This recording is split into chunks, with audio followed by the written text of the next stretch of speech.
Después de un pequeño susto, ¿no es cierto? Volvimos, espero que todos puedan haber eh, podido reconectar. Vamos nosotros celebrar al Señor que vive. Ese es nuestro deseo en esa mañana, de celebrar al Señor. Estamos en esa mañana muy especial, meditando en la resurrección de Jesús. Am, Quisiera invitar a que podamos orar nuevamente para que nos concentremos en la palabra. La palabra es lo importante. La palabra es lo que nos alimenta. Es de la palabra que necesitamos. Así que vamos a poner nuestros ojos en la palabra, pedir que el Señor nos bendiga, que bendiga las transmisiones, que bendiga nuestras casas, para que podamos poner atención en la palabra. Señor amado, vamos a meditar en tu palabra en ese momento y te pedimos que nos ilumines, que abra nuestros entendimientos para que podamos absorber lo que tu palabra nos trae, Señor. Gracias por lo que hemos podido rendirte en adoración hasta aquí y te pedimos, Señor, que nos dirijas a lo largo de este momento de prédica, que podamos ser bendecidos, alimentados en el nombre de Jesús. Oramos. Amén y amén. Bueno, hermanos, estamos hablando sobre la resurrección de Jesús y obviamente que trae al tema o a la temática la idea de la muerte. Fíjense ustedes, cuando nosotros pensamos en muerte, sobre todo ahora que estamos en la crisis del coronavirus y con muchas personas sufriendo problemas gravísimos producto de la enfermedad o producto del caos que la enfermedad produce, volvamos a pensar un poquito más sobre la muerte y tenemos que pensar y entender que la muerte es algo inevitable. Obviamente tú y yo sabemos que desde el día uno en que nacimos estamos caminando hacia un destino inevitable de la muerte. Cada una de las canas que van surgiendo, quizás algunos tienen más que otras. Las arrugas, los anteojos, las enfermedades, la mismísima decadencia física de los huesos y de los músculos. La muerte es inevitable y nosotros tenemos que entender eso. Vamos hacia allá. La muerte también muestra nuestra finitud, nuestra limitación. ¿Cuán limitados somos? Porque no podemos nosotros impedir el flujo que avanza sobre nosotros del pasar del tiempo. Podemos tratar de comer sano, de ponerse bien, de hacer exámenes y de cuidarse, lavarse las manos, lo que sea. Pero somos incapaces de detener el avance del deterioro de nuestro organismo. La muerte es inevitable. Quizás algunos no tengan el temor a la muerte, pero sí, seguramente todos nosotros tenemos el temor de repente a la muerte de un ente querido, del esposo, la esposa, del padre, del hijo. Quizás más de uno hemos pasado por experiencias de haber visto llegar a la muerte a nuestros queridos. La muerte muestra nuestra finitud. Lo que estamos viviendo en estos días de pandemia muestra nuestra finitud, muestra nuestra limitación. Y es por eso que muchos seres humanos frente a eso buscan dejar un legado, buscan construir una historia, una familia, muchos dejando monumentos incluso. Porque ese deseo de dejar el legado está vinculado a la percepción de nuestra transitoriedad. Nosotros pasaremos. Y qué mal que hayamos trabajado tanto en esa vida. Nos hemos dedicado tanto y al final nadie se acordará de nosotros. Nuestro nombre quedará al viento. ¿Habrá valido la pena vivir? Por eso muchos están desesperados por construir legados también, para que después de su muerte su nombre sea reconocido. Muchos construyendo un legado en vida, eh, para ser reconocido también en vida, pero especialmente lembrando o recordándose de nuestra miseria. Pero la inevitabilidad de la muerte no nos puede dejar de pensar en la causa de ella. ¿De dónde vino la muerte? La Biblia dice claramente que la paga del pecado es muerte. El pecado produjo muerte. De hecho, Jesús o el Señor Dios dijo a Adán, en el momento en que comas del fruto del árbol que yo te prohibí comer, seguramente morirás. Y desde ahí entonces es que estamos lidiando con esto. La culpa la tiene Adán. La culpa la tenemos nosotros. Nosotros somos los que provocaron esa rebelión contra Dios que trajo muerte. Y cuando nosotros pensamos en esto, nos damos cuenta de que la muerte como consecuencia del pecado es la más evidente demostración de que nosotros no podemos vencer nuestra rebelión contra Dios. Porque si nosotros no podemos ni siquiera librarnos de las consecuencias de nuestros hechos, ¿cuánto más podremos confrontar a aquel que determina todas las cosas? Una vez más, esa es la prueba de nuestra miseria. Entonces, cuando nosotros hablamos de resurrección, cuando nosotros hablamos de la nueva vida que Cristo da, no podemos pensar así como a la ligera, bueno, Jesús resucitó, qué bien, qué bonito. Ya. Tenemos que entender algo aquí, algo pasó, algo transformador, dramático, algo único en la historia. Porque toda nuestra existencia está pensada en el marco que da la vida y la muerte. Toda nuestra historia es eso es nuestra vida. De eso se trata nuestra existencia. Todo lo que soy nace en un 5 de enero, un miércoles a las 8:53, en un hospital en São Paulo. Y se terminará cuando yo me muera. Y todo lo que vivimos a relación de estos eventos. Y cuando nosotros hablamos de resurrección, estamos hablando no de una persona que logró como que engañar a la muerte, posponer la muerte, sino que una persona que logró vencer una barrera intransponible, que es la barrera que a nosotros todos se nos es impuesta. Entonces, lo imposible para nosotros, para todos los seres humanos de una forma natural, fue derrotado, transpuesto, destruido. Cuando hablamos de resurrección acá, estamos hablando de una vida sin un punto final, lo que es algo prácticamente ilógico para nuestras mentes finitas.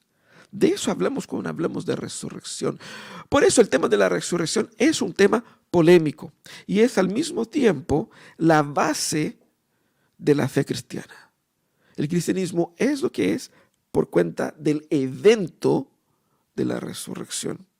El apóstol Pablo dice, si la esperanza que nosotros tenemos en Cristo fuera solamente o fuera solo para esta vida, seríamos los más desdichados de todos los mortales. Si la esperanza que tenemos fuera solamente para esa vida, seríamos los más desdichados de todos los mortales. Pero fíjense ustedes que él estaba hablando eso a una comunidad cristiana, y así como nosotros también podemos tener personas que se dicen cristianos, se presentan como cristianos, se creen cristianos y son cristianos en muchos casos, pero que tienen una percepción de la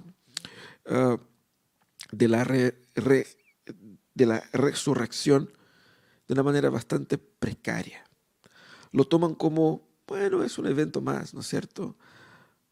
Y no es tan así.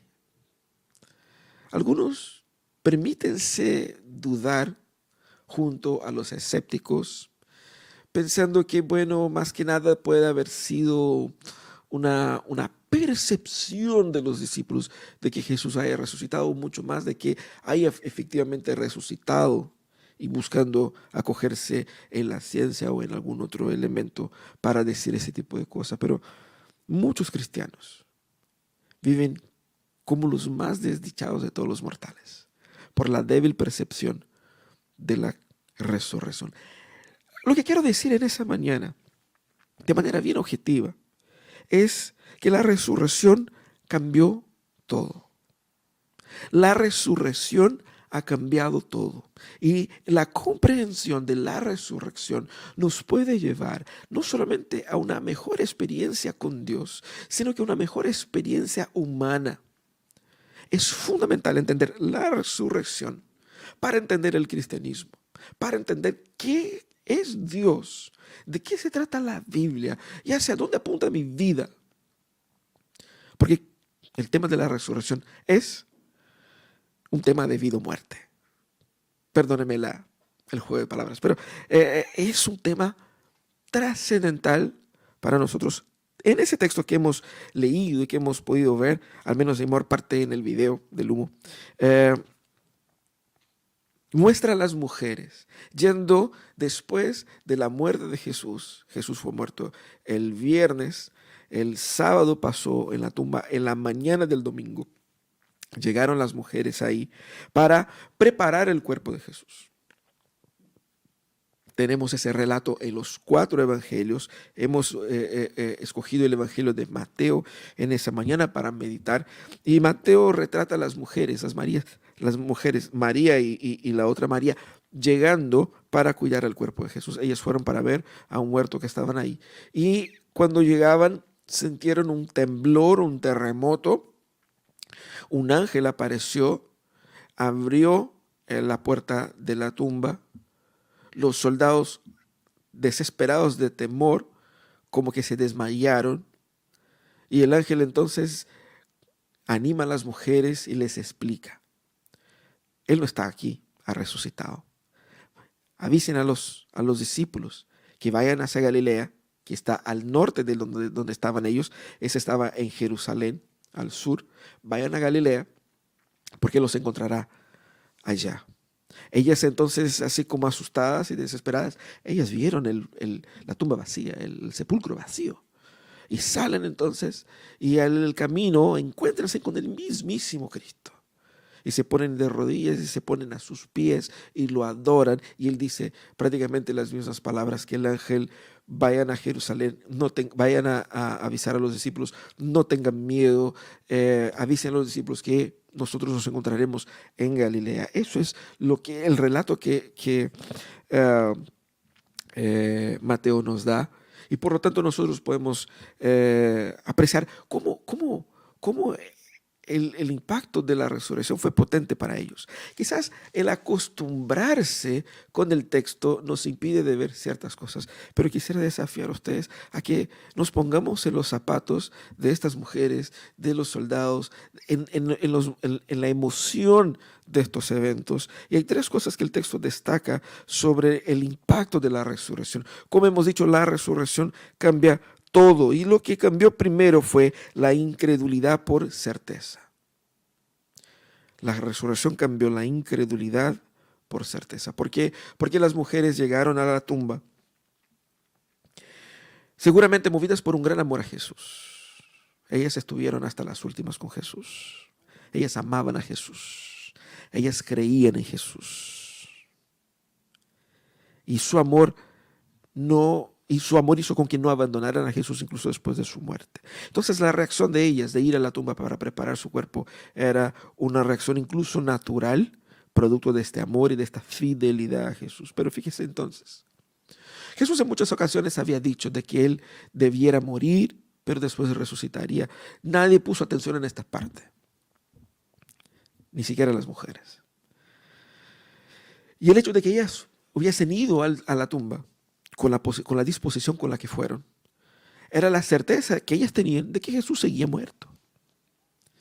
Por lo tanto, movidas por esa certeza y por una especie de incredulidad en aquellas palabras de Jesús, ellas fueron movidas por la creencia, no tanto en lo que Jesús dijo, más en la idea que ellas construyeron de Jesús. Y esa idea que ellas construyeron de Jesús era de que ese Jesús, si muere, muere.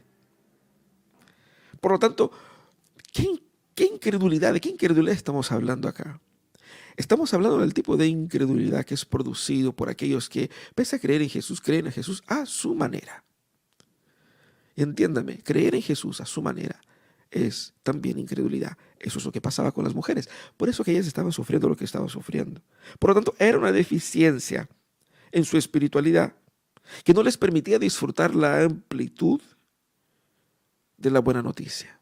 Porque para ellas la buena noticia se había acabado. La experiencia se había terminado. Y ellas no podían disfrutar de la plenitud de eso. Necesitaban entonces ser exhortadas amorosamente por el ángel. Porque el ángel, cuando dice, Él no está aquí, ha resucitado, como les dijo. Él lo lanzó así como, ahí te dejo nomás. ahí te dejo, como él dijo. Por lo tanto, deja en evidencia su deficiencia. Y esa deficiencia no le permitía ver la plenitud de la gloria de Jesús hasta que ellas tuvieron ese encuentro precioso, único, con el mismo Cristo ahí. Qué interesante, ¿no? Como las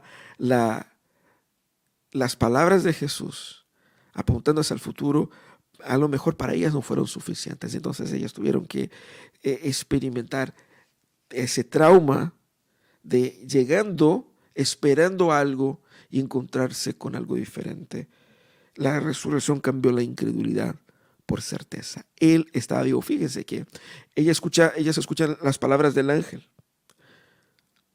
y cuando salen ven a Cristo. La confirmación, ellas salen como animadas, contentas, porque no está el cuerpo. Hay un ángel con dientes resplandecentes, con una apariencia de relámpago, o sea, como una visión gloriosa que hizo temblar a los poderosos soldados que estaban puestos ahí. Él dijo que Cristo no está. Luego yo solo puedo entender que Dios me está diciendo esto. Cuando ellas salen, no es solamente la palabra del ángel, ellas ven a Cristo. Por lo tanto, la resurrección cambia la incredulidad por certeza, porque no es certeza en algún concepto, en alguna idea, sino que ellas de concreto vieron a Cristo. Y es interesante porque la presencia de Cristo confirma, refuerza la idea de lo que dijo el ángel. Los soldados, no obstante, ellos estaban amando, obviamente que fueron soldados enviados por Pilatos, pero estaban ahí bajo las orientaciones de los líderes judíos para preservar el cuerpo. Y fíjense qué interesante, porque ellos tenían la certeza de que Jesús había muerto y no habría vuelta. Para confirmar esa certeza, ellos pusieron soldados. Estaban confiados en esto. Pusieron una piedra grande, pusieron un sello cerrando la puerta. Toda su confianza estaba en esto. Hasta que vino el ángel. Y el ángel no necesitó de un gran ejército, un puro ángel. La tierra tiembla. Ellos caen desesperados. Toda la certeza ante la mismísima presencia de Dios se desmorona. Y por lo tanto toda la autoridad y el poderío militar desapareció ante lo que estaba pasando ahí. Fíjense que la resurrección de Jesús corrige nuestra espiritualidad en su nivel más básico, que es el nivel lógico, el nivel de su contenido. Necesitamos entender el hecho concreto, histórico, verdadero de la resurrección. Y no podemos tergiversar en cuanto a este punto. Debe ser un concepto claro y cristalino y evidente para nosotros. La resurrección no es solamente una percepción, no es solamente una idea, no es solamente una doctrina, es un hecho histórico, tan histórico como su propio nacimiento, tan histórico como mi propio nacimiento. En un miércoles de enero de 1983, habían personas ahí que pueden dar testigo de que sí lo vi, sí nació. Tan verdadero y tan concreto como eso es la resurrección de Jesús. Por lo tanto, la resurrección de Jesús cambia nuestra incredulidad, nuestra espiritualidad débil en un Cristo distante, alejado, para un Cristo presente, real, histórico e históricamente vencedor de la muerte. La victoria a la muerte no fue un evento simbólico, fue un evento concreto. De eso estamos hablando. Por eso que la resurrección nos confirma que el evangelio es verdadero, que Cristo realmente salva y que no hay otro Dios digno de adoración. Por eso debemos volver nuestros ojos al Cristo vivo. Pero también otra cosa que cambia la resurrección. Ella cambió el temor por gozo. El temor está presente aquí en la emoción de las mujeres. Porque Cristo fue muerto por influencia de los líderes judíos. Ellos estaban en Jerusalén. El poder de ellos era bastante grande. La influencia, el dominio de ellos por sobre el pueblo. Y obviamente ellos, como los discípulos que estaban ocultos, tenían temor por lo que podía pasar. Ellos también fueron a ver a Jesús, temiendo cómo podrían ir efectivamente a ver a Jesús. Porque habían soldados ahí. Había una piedra, había un sello, estaba cerrado, estaba clausurado. Y obviamente ellas temían por su vida y por su seguridad. Estamos hablando que en ese contexto mujeres como ellas no tenían la mayor protección social como en nuestros días. Ellas estaban obviamente arriesgándose. Tenían todos esos temores. A estos temores surge el susto que tomaron porque se tiembla la tierra y llegan ahí, está abierta la tumba, los soldados están en el suelo. ¿Qué habrá pasado? Y hay un ángel sentado sobre la piedra. Obviamente que ese temor va ganando dimensiones diferentes. Porque es una situación totalmente inédita, una situación totalmente nueva, es una situación impredecible. Ellas no sabían qué es lo que iba a pasar. ¿Cómo corregir esto? ¿Cómo reaccionar a esto? Yo no sé cómo reaccionar a un ángel sentado sobre la piedra, hablándome a mí con vestiduras resplandecientes. El temor es natural, fíjense. Y obviamente que los soldados estaban atemorizados por el poder del ángel, pero el ángel les llama y dice, no tengan temor. No tengan temor porque Él está vivo. Y ahí hay dos cosas aquí. Primero, él insiste, y después Jesús también, no tengan miedo. El miedo era producido por la idea que ellas tenían antes, de la incertidumbre, de la incertidumbre provocada por la muerte de Cristo. Porque ya no había quien les protegiera, ya no había, el ministerio ya se había cambiado, y qué hacer, cómo reaccionar, cómo va a ser la vida. Por eso lo primero que dice el ángel, no tengan miedo. No tengan miedo. Porque yo sé lo que ustedes han buscado acá. Es el Jesús, el que fue crucificado. No se equivocaron de tumba. Él mismo, de él mismo estoy hablando. Del mismo Jesús que ustedes buscan. Él está vivo. Él está vivo. Entonces, esta exhortación de los ángeles a las mujeres es para que ellas, al entender el mensaje, experimenten los beneficios lógicos del mensaje. Jesús también aparece a las mujeres y les dice lo mismo,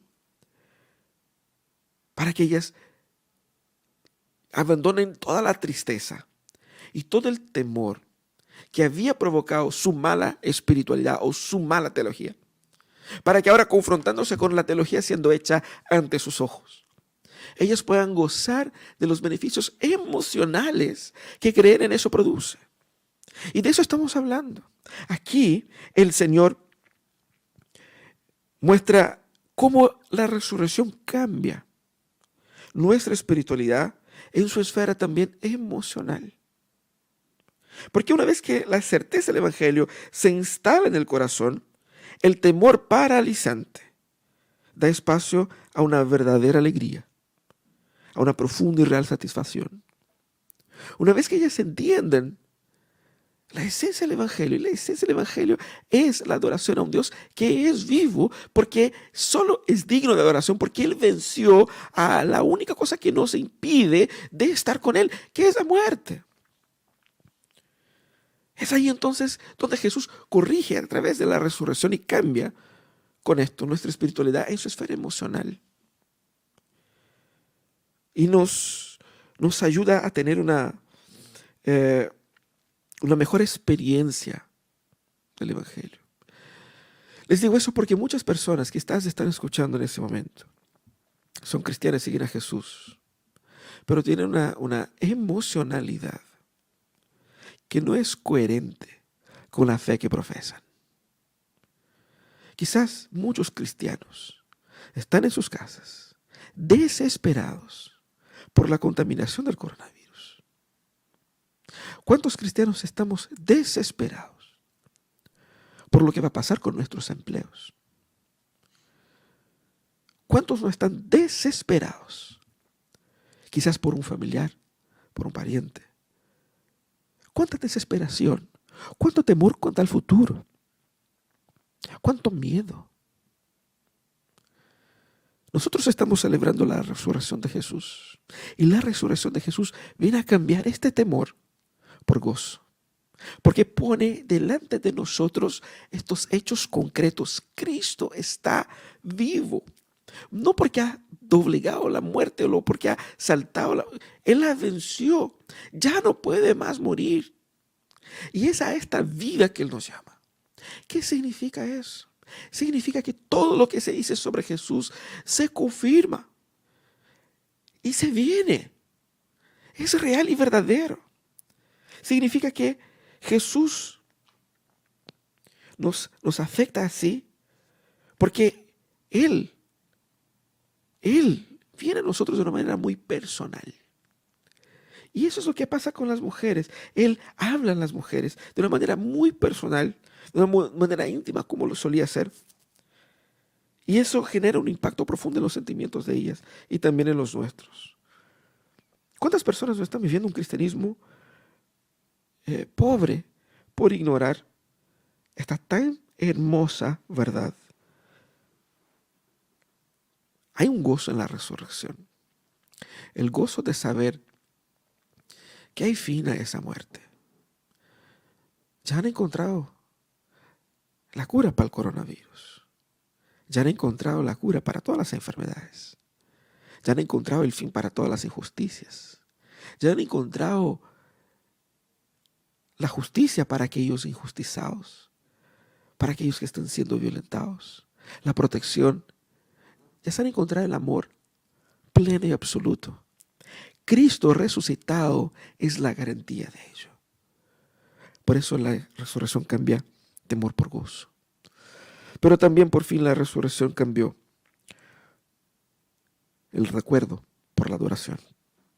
Qué interesante, qué hermoso. Ellas caminaron hacia el sepulcro de Jesús para mantener, para proteger, para cuidar del recuerdo que ellas tenían de la vida de Jesús. Jesús estaba muerto, por lo tanto ya no estaba vivo. Lo único que les quedaba de Jesús era el recuerdo. Por lo tanto, ellas llevaban especies, elementos para proteger el cuerpo. Y ese acto de bondad era un acto que servía para demostrar su aprecio por la persona que se había ido.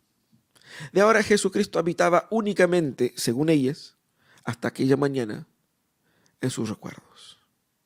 La habitación real de Jesús en ese mundo ya no estaba.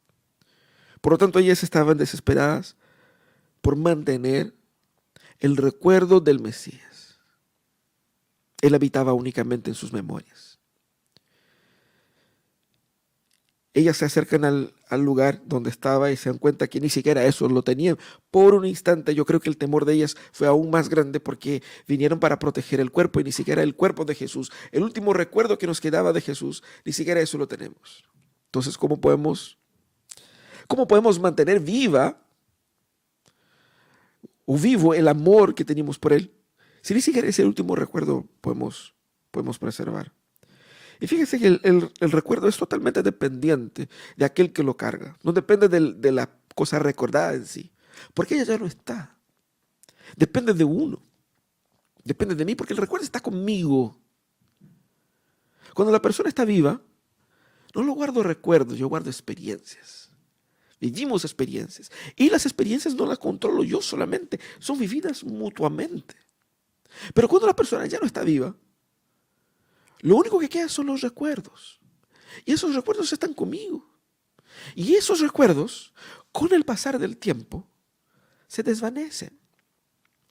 Algunos cambian su forma de ser. Ellas fueron al sepulcro para cuidar los recuerdos de Jesús. Ellas en aquel momento tenían una fe basada en los recuerdos. Y que estaba destinada a desaparecer, así como el cuerpo también va en decomposición, desapareciendo. El encuentro de las mujeres, entonces, con Jesús, no solamente con el ángel, sino que también con Jesús, fue fundamental para revertir esa situación, ya que ellas de verdad amaban a Jesús, pero ya no tenían cómo experimentar una relación con Jesús, porque Jesús estaba muerto. Cuando se dan cuenta de que Jesús no solamente no estaba allí, sino que estaba vivísimo, la reacción de ellas fue la única reacción posible, de postrarse ante sus pies y adorar a Jesús. Fíjese qué hermoso es. En aquel momento, cuando vieron a Jesús, ellas cambiaron la fe del recuerdo por la fe de la adoración. Porque la adoración solo es posible al que está vivo. No tiene lógica, no tiene propósito la adoración a lo que está muerto. Es tan interesante porque el profeta Isaías, los capítulos 44, 45, trae el Señor hablando, mostrando cuán ridículo, cuán absurdo, cuán ilógico es para aquellos que adoran imágenes. Porque uno, ellas no existen. Dos, ¿cómo son estas imágenes? Uno cortó un árbol que él eligió de entre los varios árboles. Cortó la madera. Con la mitad de la madera hizo la leña para comer y para aquecerse. Con la otra mitad hizo un ídolo y lo adora, esperando que este ídolo pueda hacerle algo de bien. Es ilógico. Cuando nosotros hablamos de la resurrección, hablamos de que nuestra fe es una fe concreta, experiencial, porque es una fe a un Dios que está absolutamente vivo, más vivo que tú y yo, más real y más concreto, físicamente concreto. Por lo tanto, nosotros podemos experimentar como las mujeres ese traspaso de una fe basada en el recuerdo para una fe en la adoración. Pero ustedes van a decir, ya, pero el caso de ellas era normal. Ellas pensaban que Jesús estaba muerto, pero nosotros sabemos que Jesús está vivo. ¿Y cómo podemos entonces tener una fe basada en el recuerdo? Es así como muchos cristianos viven. Un Cristo que es una idea, un concepto tan distante, tan alejado, tan pobre, tan pequeño, que uno no puede decir que sí se parece con una fe viva y concreta. Es una fe es un Jesús tan débil, tan pictórico, tan simbólico, que no se parece con una experiencia con alguien concreto que lo veo aquí delante mío. Qué hermosa la experiencia de las mujeres, que lograron abandonar esa mala espiritualidad. Y no por mérito de ellas, porque ellas se confrontaron con la perfecta realidad de que Cristo está delante de ellas, así como está también delante de nosotros. Usted va a decir, pero no lo puedo ver. Eso no le hace menos vivo, menos presente o menos existente. La fe en la resurrección cambió una espiritualidad del recuerdo para una espiritualidad en la adoración. Esa es la única reacción posible al Cristo resucitado. La resurrección corrige nuestra espiritualidad en su aspecto más práctico. Ella nos lleva a lo que realmente es el propósito del Evangelio, que es la adoración a Jesús. La resurrección, si la resurrección es verdadera, si la resurrección es verdadera, la adoración es exigida. Pero si la resurrección no es verdadera, la mismísima adoración es inútil, tanto cuanto una locura. Porque si Él no está vivo, no ganamos nada con cantarle a Él, con hablar de Jesús. La fe basada en el recuerdo tiene a Jesús como una idea lejana, como un pensamiento bonito y breve, de importancia limitada. Alguien que es consultado en los momentos de crisis, pero en la mayor parte del tiempo es ignorado. La fe, como recuerdo, es la fe que me permite creer en algunos mandamientos y no en otros. Es la fe que me permite creer en parte de esto y no en otro. La fe, como recuerdo, es la fe que me hace pensar que simplemente porque yo estoy participando en una iglesia, ya estoy al otro lado del río, y no es así. No es así que se trata el cristianismo. La fe basada en la resurrección nos impulsiona a una actitud de vida, no de momento, sino que de vida, en adoración a Jesús. Una fe basada en la adoración, una fe basada en la resurrección, es una fe que nos lleva al reconocimiento de la tal magnitud de Jesús, del tal tamaño de Jesús, del tal valor de Jesús, que ahí encuentro el sentido de lo que dijo Jesús cuando el reino de Dios es como un hombre que encuentra un tesoro enterrado en el campo y que dejando todo, vende todo para comprar ese campo, para tener ese tesoro. Porque si Cristo es el Cristo que resucitó, es el más valioso del mundo. Por lo tanto, vale la pena perder todo para tenerle a Él. Porque Él es más valioso que todo. De eso estamos hablando. La fe basada en la resurrección es una fe valiosa, es una fe preciosa, es una fe por la cual vale la pena perder todo, arriesgar todo. Todo. Bienes, familia, poder, salud. Porque vale mucho más y vale más que nosotros mismos. Necesitamos entender la magnitud de Cristo.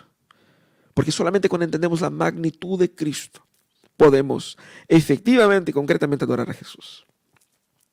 Sin entender la real magnitud de Jesús, y lo que solo es posible por cuenta de la comprensión concreta de la resurrección, sin esto, todas nuestras músicas son vacías. Y todas nuestras oraciones son oraciones hechas para nosotros mismos, para satisfacer nuestros propios placeres. ¿Cómo podemos entonces vivir una vida fundamentada en la resurrección? Hermanos, que la noticia de la resurrección sea el fundamento de tu fe y no solamente un punto más o algo que se celebra en la Semana Santa, en la Pascua. Ella tiene que ser la razón por la que cree en Jesús. ¿Por qué creer en Jesús? Porque Él está vivo. Porque Él ha logrado lo que nadie ha logrado. Muchos tienen palabras bonitas, tienen ideas bonitas, conceptos bonitos de vida. Muchos pueden tener un ejemplo moral bastante óptimo. Pero nadie ha vencido la muerte, solamente Jesús. Por eso ese es el fundamento de nuestra fe. Nadie ha vencido la muerte. Nadie ha podido parar el tiempo y detener e impedir el avance del deterioro del cuerpo. Solo Jesús. Y nosotros creemos en Él, le seguimos a Él porque su resurrección es la primicia, es la promesa de nuestra resurrección. Esa es la buena noticia. Hermanos, que la certeza de la resurrección sea la razón de tu alegría. Ya está con vivir vidas cristianas mediocres en lo emocional. La falta de fe en el Evangelio pleno, nos lleva a una emocionalidad mediocre. No tiene sentido que una persona que cree en Jesús vivo, poderoso, como ese, siga teniendo el mismo temor de las personas que no lo creen. No tiene lógica. Algo pasa ahí. Tenemos que avanzar a una espiritualidad que nos permita experimentar de la alegría que Jesucristo representa. Y esa alegría es experimentada cuando nosotros nos confrontamos con el Cristo vivo. Así como las mujeres. Por eso sigamos lo que dijo Jesús y lo que dijo el ángel. No tengan miedo. No tengan temor. En lugar de esto, alégrense. Porque la victoria fue conquistada por Jesús. Pero por fin, que la gloria de la resurrección entre en tu vida y te lleve a adorar a Cristo. Que la gloria de la resurrección entre en tu casa y te lleve a adorar a Cristo. Que la gloria de la resurrección de Jesús entre en tu corazón y te lleve a adorar a Cristo. Adorar con sus palabras, con su vida, con sus intenciones, con sus planes, a vivir una vida en sumisión a Jesús, vivir una vida en discipulado de Jesús, en obediencia a Jesús, para la gloria de Jesús, entendiendo que Jesús es lo único que importa, dispuesto a perder todo en la vida para tener a Jesús. Que la gloria de la resurrección entre en tu vida y termine con esa doble militancia en cual sea sus escuelas de pensamiento, que termine con esa doble vida la cual muchos viven ahí, vidas ocultas de pecado, vidas ocultas de miseria, vidas ocultas de destrucción. Que la gloria de la resurrección entre en tu vida y te libre de la esclavitud, de una pobreza espiritual, de una muerte espiritual. Porque la vida de Jesús trae vida, vida para ti, vida para nosotros. Estamos viviendo el privilegio de tener todas las razones para no tener temor en ese periodo de pandemia. Tenemos todas las razones para entender que pase lo que pase en el mundo, yo sé quién controla mi vida. Si bien yo no puedo controlarla, el Señor a quien yo amo la tiene bajo su control. No solo mi vida, sino que todo el mundo. Adoremos de Él. La resurrección es un llamado a la adoración. Por eso fuimos creados. Vamos a cerrar nuestros ojos, vamos a orar, vamos a pedir que Dios nos dé de su bendición, nos dé de su gracia en ese momento en que necesitamos de Jesús. Necesitamos de su perdón, de su misericordia. Señor amado,